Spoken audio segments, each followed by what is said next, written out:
Hello guys, welcome back to GK learning facts. आज हम आपके लिए पॉलिटी का वीडियो पार्ट 6 लेकर आए हैं, जिसके अंतर्गत हम भारतीय संविधान के भाग, उसके विषय व उन सभी के अंतर्गत उनके अनुच्छेद और राज्य पुनर्गठन आयोग व उसकी कुछ समितियां और कुछ मुख्य राज्यों के जो कि पुनर्गठन कब कब हुए, उनकी डेट व तिथियों का कुछ वर्णन करेंगे। तो गाइस चलिए, आपका ज़्यादा समय न वेस्ट करते हुए वीडियो को शुरू करते हैं। गाइस, जैसा कि अभी इसमें आप सभी को दिख रहा है या यहीं पर देख रहे हैं, भाग, विषय और उसके अनुच्छेद। तो गाइस, जैसा कि इसमें भाग 1 है, भाग 1 संघ और उसका राज्य क्षेत्र, ये आर्टिकल 1 से लेकर 4 के अंतर्गत आता है। भाग 2 यानी कि नागरिकता, और नागरिकता हमारे संविधान में आर्टिकल 5 से लेकर आर्टिकल 11 के अंतर्गत आती है। भाग 3 जिसके अंतर्गत मूल अधिकार, जो कि आर्टिकल 12 से लेकर 35 के अंतर्गत आते हैं। भाग 4 राज्य के नीति निर्देशक तत्व यानी कि DPSP, directive principle of state principles. तो गाइस, ये आर्टिकल 36 से लेकर 51 तक आता है। गाइस, इसी के बारे में कुछ कथन हैं, जैसा कि डॉक्टर BR अम्बेडकर जी ने इन्हें एक अनूठी विशेषता बताया है। ग्रीनविल ऑस्टिन ने संविधान के नीति निर्देशक तत्वों को, मौलिक अधिकारों और राज्य के नीति निर्देशक तत्व दोनों को संविधान की मूल आत्मा कहा है। और TT कृष्णमाचारी ने इन्हें भावनाओं का स्थायी कूड़ाघर कहा है। तो गाइस चलिए, इसी में आगे चलते हैं। भाग 4 के मौलिक कर्तव्य या मूल कर्तव्य, जो कि आर्टिकल 51 के अंतर्गत हैं। गाइस, जब हमारा संविधान लागू हुआ था, उस टाइम पर ये भारतीय संविधान में ऐड नहीं थे। इन्हें मुख्य रूप से 42वें संविधान संशोधन 1976 के अंतर्गत जोड़ा गया।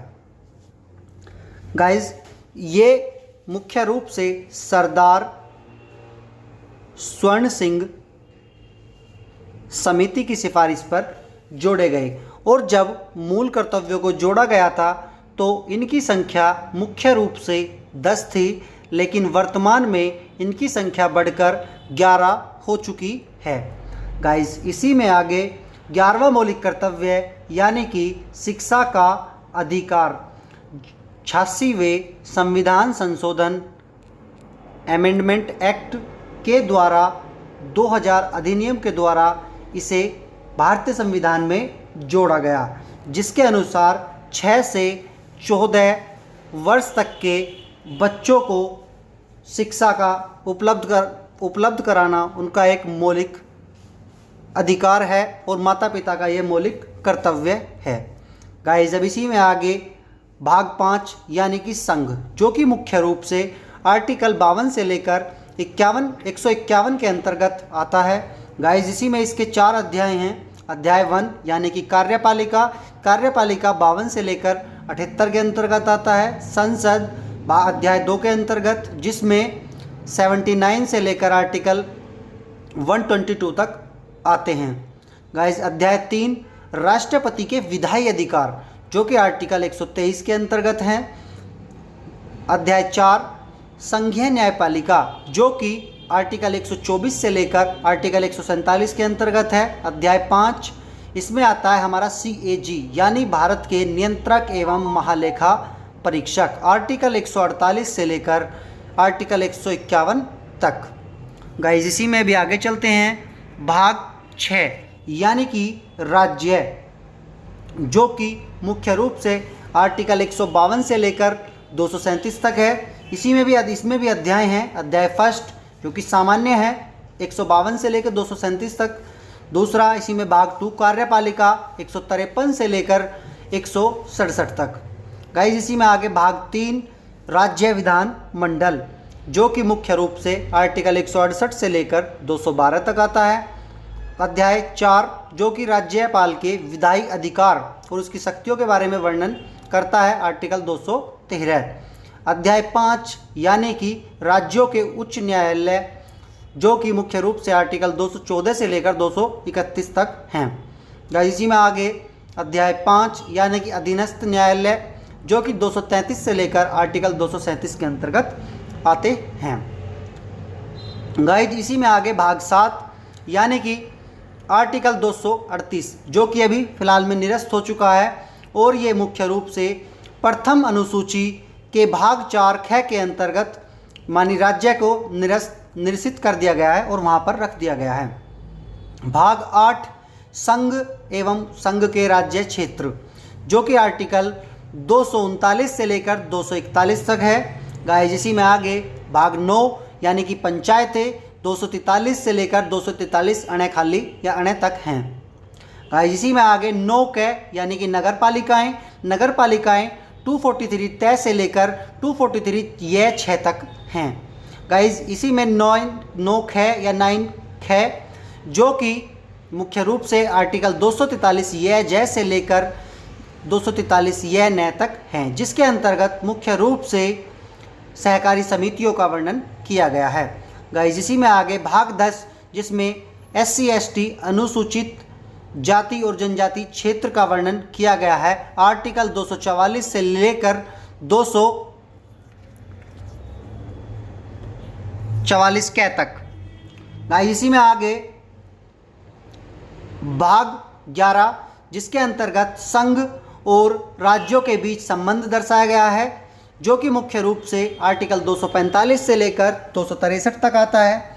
गाइस इसके अध्याय हैं, अध्याय फर्स्ट विधायी संबंध, जो कि 245 से लेकर 255 तक आता है। अध्याय सेकंड प्रशासनिक संबंध, यानी कि जो हमारे ये IAS PCS वगैरह जो भी वर्क होता है उन सभी का ये सब वर्णन इसी में है, 256 से लेकर 263 तक। गाइस अभी आगे चलते हैं। भाग 12 यानी कि वित्त संपत्ति संविदाएं और वाद 264 से लेकर आर्टिकल 300 क तक आता है। गाइस इसमें भी कुछ अध्याय दिए गए हैं, जैसे कि अध्याय 1 वित्त, जो कि मुख्य रूप से आर्टिकल 264 से लेकर 291 के अंतर्गत आता है। और गाइस अभी इसी में आगे अध्याय 2 यानी कि उधार, आर्टिकल 292 से लेकर आर्टिकल 293 तक आता है। गाइस इसी में आगे भाग 3 अध्याय 3 भाग 12 का अध्याय 3, जिसके अंतर्गत संपत्ति संविदाएं अधिकार देयताएं बाध्यताएं और वाद सभी आते हैं, आर्टिकल 294 से लेकर आर्टिकल 300 तक। गाइस अभी मैंने पीछे बोला भी था, जो आपका भाग 7 था वो निरस्त कर दिया गया है, और उसे वहाँ से निरस्त कर संपत्ति का अधिकार था, जो कि उसे हटाकर आर्टिकल 300 के अंतर्गत रख दिया गया है। गाइस इसी में आगे भाग 13 भारत के राज्य क्षेत्र के भीतर व्यापार और वाणिज्य व समागमन का अधिकार, या जिसके जो भी उसके अंतर्गत आएगा वो सभी आर्टिकल 307 से लेकर 301 से लेकर 307 तक है। सॉरी गाइस, 301 से लेकर 307 तक। भाग 14 जिसमें संघ और राज्यों के अधीन सेवाएं हैं, आर्टिकल 308 से लेकर 323 तक।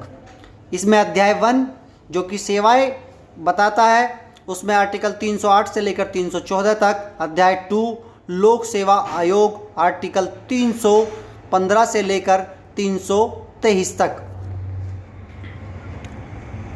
गाइस इसी में आगे भाग 14 के जो कि अधिकरण को दर्शाता है, आर्टिकल 323 क से लेकर 323 ख।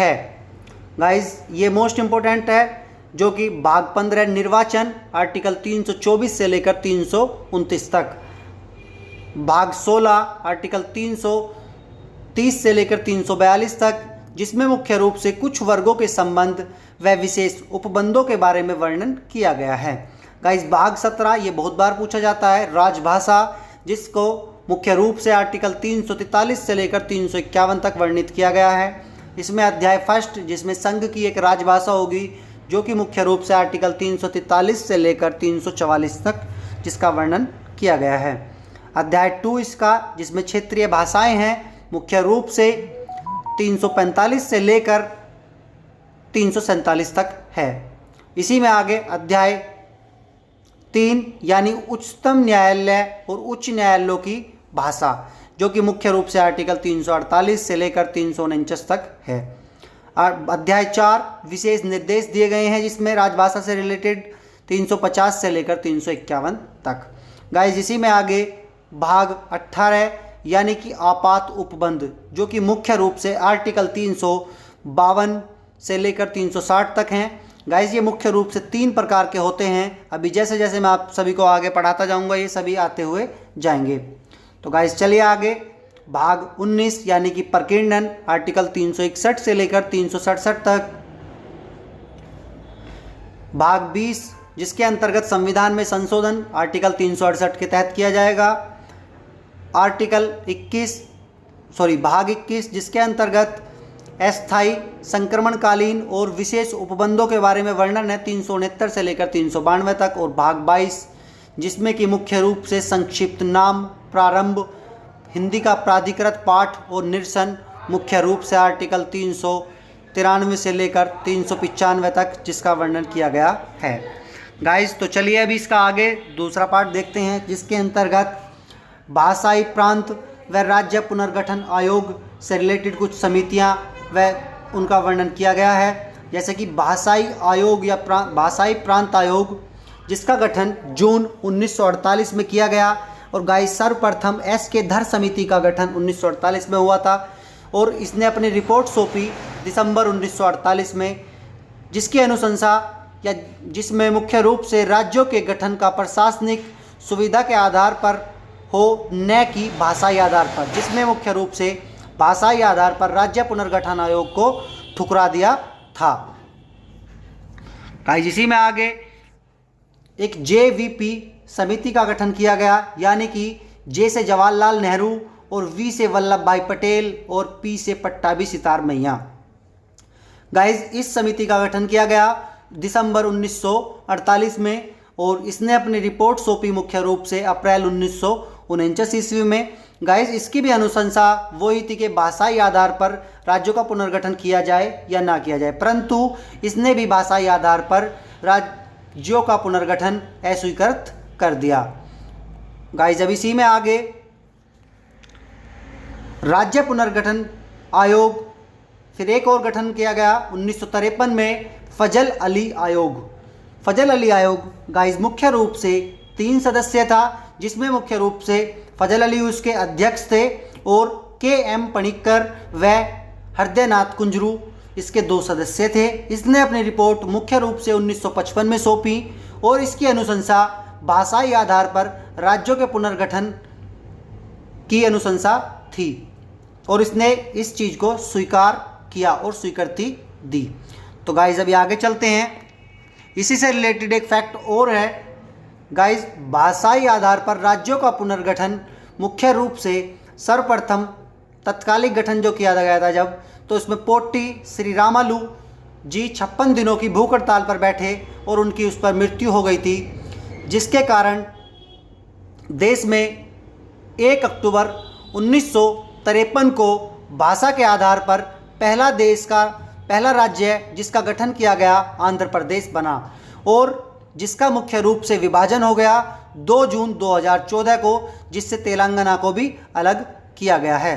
तो गाइस अभी एक नेक्स्ट पार्ट जिसके अंतर्गत विभिन्न राज्यों के गठन व उनकी तिथियों का थोड़ा सा वर्णन किया गया है। गाइस ये सभी देखते हुए चलेंगे। जैसा कि मैंने अभी ऊपर भी बताया है कि आंध्र प्रदेश राज्य का गठन 1 अक्टूबर 1953 के द्वारा किया गया।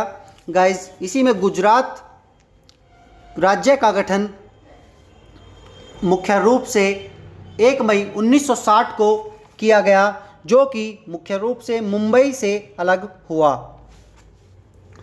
अभी आगे इसी में नागालैंड का गठन 1 दिसंबर 1963 को हुआ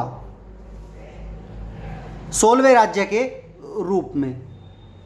गाइस इसी में आगे हरियाणा 1 नवंबर 1966 को 17वें राज्य के रूप में पंजाब से टूटकर इसको अलग किया गया।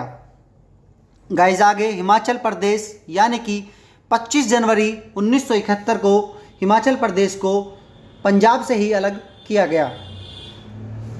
और ये पंजाब का पहाड़ी क्षेत्र था जो कि 18वें राज्य के रूप में अलग किया गया। गाइस अब इसी में आगे मेघालय, इसका गठन 21 जनवरी 1972 को किया गया और 21 जनवरी 1972 को ही मणिपुर और त्रिपुरा इन सभी का गठन किया गया। एम, इसको याद करने के लिए आप ऐसे भी याद रख सकते हैं एम और टी, MMT, यानी कि मेघालय, मणिपुर और त्रिपुरा। 21 जनवरी 1972 को इन सभी का गठन किया गया। गाइस आगे इसी में सिक्किम को 16 मई 1975 ईस्वी में 22वें राज्य के रूप में और 36वें संविधान संशोधन के द्वारा अलग पूर्ण राज्य का दर्जा दिया गया। गाइस मिजोरम को मुख्य रूप से 20 फरवरी 1987 में और साथ ही साथ अरुणाचल प्रदेश और गोवा को भी किया गया था, जिसमें 20 फरवरी में अरुणाचल प्रदेश को और 30 मई 1987 में गोवा को। 1987 में ही गाइस ये 3 राज्य जो कि जिनका पुनर्गठन किया गया था, एक तो आपका मिजोरम, एक आपका अरुणाचल प्रदेश और एक आपका गोवा, इन सभी को किया गया था। गाइस गोवा, इसी से रिलेटेड एक फैक्ट है, गोवा की भाषा कोंकणी है जो कि भारतीय संविधान की 8वीं अनुसूची में 22 भाषाओं के अंतर्गत जिसका वर्णन है। गाइस इसी में आगे